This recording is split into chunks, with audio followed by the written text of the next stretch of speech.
ঝাড়গ্রামের সাকরাইল ব্লকের গড়ধরা এলাকা। সুবর্ণরেখা নদীর ওপর ফেয়ারওয়েদার ব্রিজ বর্ষা এলে ভেঙে জলের তলায় তলিয়ে যায়, বন্ধ হয়ে যায় যাতায়াত। সমস্যায় পড়েন সাকরাইল ও নয়াগ্রাম এই দুই ব্লকের হাজারো মানুষ। তখন নৌকা পারাপার করেই চলে যাতায়াত। তবে সেই যাত্রা বেশ ঝুঁকিপূর্ণ। এক অর্থে প্রাণ হাতে করেই নদী পারাপার হতে হয়। জরুরি চিকিৎসা, স্কুল কলেজ পড়ুয়াদের যাতায়াত ও নিত্য প্রয়োজনীয় সামগ্রী আনা সবই হয়ে ওঠে চরম সমস্যার।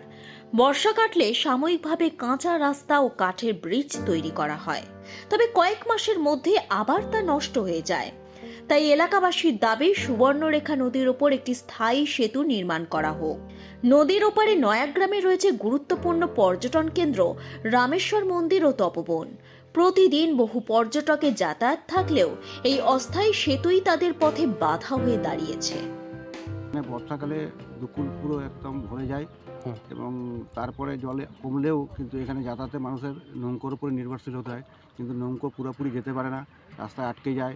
হ্যাঁ, তারপরে সেই বাইকে করে যারা আসে তাদের পক্ষে প্রচণ্ড কষ্ট হয় এবং সেই এক হাঁটু জলের উপর থেকে নৌকো থেকে নেমে এক হাঁটু জলের উপরে যেতে হয় বাইক নিয়ে, এবং যাতায়াতের জন্য এখানকার মানুষ প্রচণ্ড দুর্ভোগের মধ্যে থাকে এবং আমরা তার মানে ফলভোগ করছি। কি দাবি রয়েছে আপনাদের? তবে এইটা যদি ব্রিজ হয় খুব ভালো হয়। হ্যাঁ, আমাদের মানে এখানকার প্রচুর লোকের মানে উপকার হবে। ওপারেও তো পর্যটন কেন্দ্র রয়েছে, মন্দির রয়েছে। মন্দির আছে ওখানে, তপোবন আছে, প্লাস আমাদের এখানে মন্দির আছে, শিব মন্দির আছে, রামেশ্বর মন্দির, এবং রামেশ্বর মন্দিরে প্রচুর লোক আসে, সামনে মেলা আছে।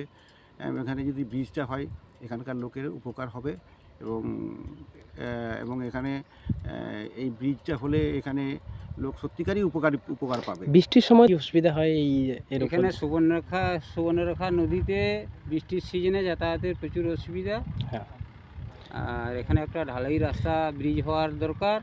এখানে রামেশ্বর মন্দির আছে, তপোবন আছে, আর আমরা তো জঙ্গল এরিয়ায় বাস করি।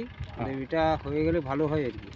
আচ্ছা, এই বৃষ্টির দিনে কি এই রাস্তা থাকে না? এই রাস্তা থাকে না, এটা নৌকা চলাচল। নৌকা এই বিষয়ে তৃণমূল নেতৃত্বের দাবি, বিষয়টি প্রশাসনকে জানানো হয়েছে, শীঘ্রই ব্যবস্থা নেওয়ার আশ্বাস মিলেছে। জানিয়েছি, উপস্থিতি জানিয়েছি, এমএলএ সাহেব বারবার আসেন এবং এমএলএ সাহেব জানেন, এমএলএ সাহেবও পাঠিয়েছেন এবং আমরাও এমএলএ সাহেবকে বলেছি এবং আমরা উপর নেতৃত্বে জানিয়েছি যাতে ওটা কংক্রিট ব্রিজ করা যায়, কারণ ওপাশে মানুষ যাতায়াত করার জন্য বহু অসুবিধা হচ্ছে। ওদিকে তো মন্দির রয়েছে, তপবন রয়েছে, শিব মন্দির আছে, পর্যটন কেন্দ্র আছে। এদের যাতে আমরা ওই দাবিটা পূর্ণ হয় তার জন্য আমরা দিদির কাছে কথা পাঠিয়েছি। ওই তো দিদি ওটা করে দিয়ে আমাদের আশ্বাস, দিদি অবশ্যই ওটা করে দিয়ে আমাদের ধারণা, কারণ ওখানে একটা আমাদের দীর্ঘদিনের দাবি, দিদি ওটা জানেন। এবং মানুষের ওটা যদি হয়ে যায়, সাধারণ মানুষের, প্রত্যন্ত মানুষের বহু উপকার হবে। কারণ সামনে আমার শিব মন্দির আছে, তপোবন আছে, জঙ্গল, এবং জঙ্গলে আমাদের এলাকায় মানুষ যায় কাঠ আনার জন্য, মধু আনার জন্য, পাট আনার জন্য, শাল বাগান আছে, শাল বাগানোর জন্য। যদি ওই ব্রিজটা কংক্রিট ব্রিজ হয়ে যায় তাহলে মানুষ খুব উপকার হবে। তাই আমরা আমাদের উচ্চ থেকে জানিয়েছি, যদি তাড়াতাড়ি হয়ে যায় আমরা ওটা আবার চাপ দিচ্ছি, যদি তাড়াতাড়ি হয়ে যায় আমরা দিদিকে বলবো, দিদি ওটা করে দিন, যাতে আমাদের এলাকার সাধারণ মানুষ খুব উপকার। অন্যদিকে বিজেপির অভিযোগ, দীর্ঘদিন ক্ষমতায় থেকেও এলাকাবাসীর এই ন্যায্য দাবি পূরণে ব্যর্থ শাসক দল। চলছে ওই গড়ধরা এলাকায়, ওইটা বন্ধ করে ওইখানে সেতু হোক, এটা তৃণমূল কখনোই চাইবে না। তাই ওইখানে আপাতত তৃণমূল সরকারে থাকাকালীন কোনো ব্রিজ হবে না, করতেও পারবে না, কারণ কোনো নিচ স্তরের নেতা থেকে উপর পর্যন্ত কেউ চাইবে না যে ওখানে একটা ব্রিজ হোক।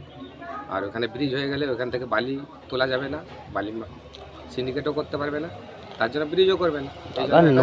নদীর ওপারে পর্যটন কেন্দ্র, তপবন এবং রামেশ্বর মন্দির রয়েছে। তো ওইগুলো হয়েছে, আগে থেকেই ছিল, ওইগুলো তো তৃণমূলের আমলে থেকে হয়নি।